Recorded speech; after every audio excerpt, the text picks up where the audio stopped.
অবশ্য সবাই জানে আমি লাইভটা করি না এখন আর কন্টিনিউ, যার কারণে কেউ ওয়েট করছিল না। যাই হোক, পরবর্তীতে তোমরা যারা দেখবে অবশ্যই জানিয়ে দিও।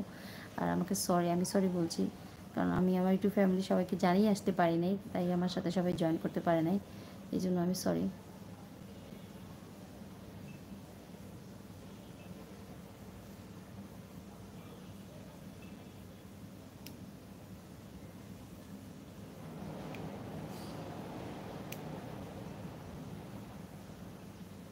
কথাগুলো ভালোই বলছো, খারাপ বলো না রিপন।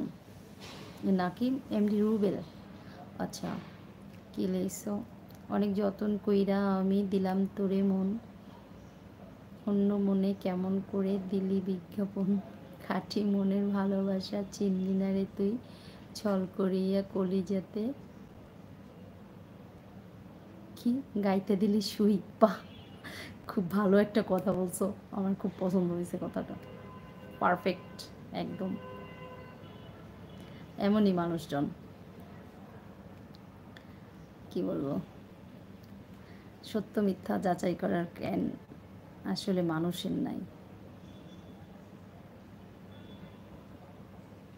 ওকে, আর যেহেতু আমি নতুন সবসময় থাকবো। থ্যাংক ইউ আরাফাত ভাইয়া, থ্যাংক ইউ সো মাচ, সাথেই থাকবেন সবসময়ের জন্য।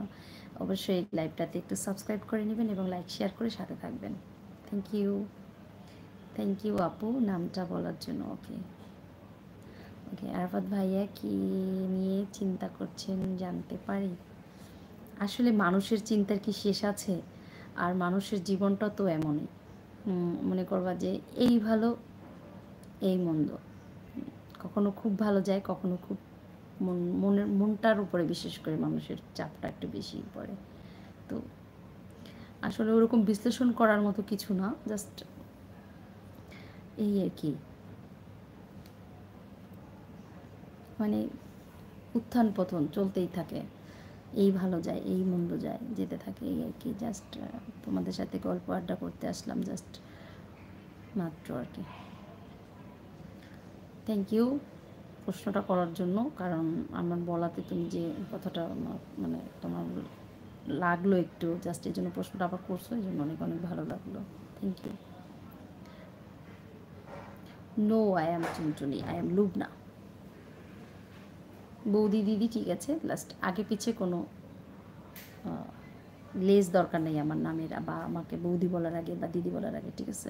জাস্ট বৌদি বা দিদি, এর আগে পিছনে কোনো ফরমাস দরকার নেই আমার, ঠিক আছে? যদি মনে করো এরকম কিছু লিখবে তাহলে আগে থেকেই আসসালামু আলাইকুম দিয়ে চলে যাবে। আচ্ছা,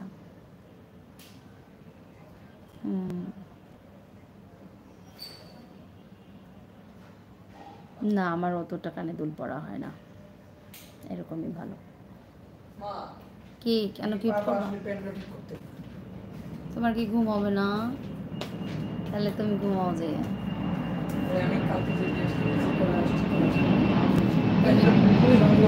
কারণ কারণে হেয়ার ড্রায়ার লাগাবো না,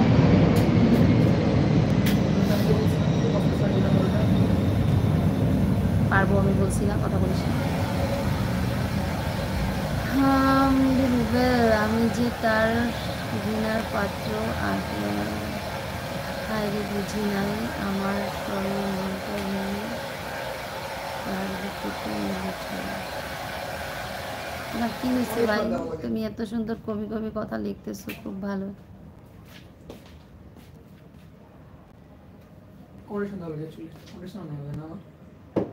কি বলছো? আছে তো। নারীর কোলে জন্ম আমার, নারী আমার বোন, নারী আমার প্রিয়তমা, বড় আপনজন। বাবা ভালো লিখছো। আমার ইউটিউব ফ্যামিলি থেকে একজন, নতুন মনে হয়। এমডি রুবেল ভাই, তোমার বাড়ি কোথায়? তোমাকে কি আমি আগে কখনো দেখেছি আমার লাইভে? আমি ঠিক বলতে পারবো না, একটু বলো প্লিজ। ভালো লাগতেছে তোমার কথাগুলা, বেশ ভালো ভালো কথা লিখছো তো। আমার ছেলে জিজ্ঞেস করতেছে কে লিখছে। না, পার্থ আঙ্কেল আজকাল পাওয়াই যায় না, আমি ওরা আঙ্কেল বলি, হ্যাঁ আঙ্কেলই বলি। আসলে ইউটিউবটা আমার এই কারণেই ভালো লাগে, এই যে মনটা ভালো লাগতেছিল না, সবার সাথে এসে যে কথা বলতেছি, বেশ ভালো লাগছে, সত্যি কথা।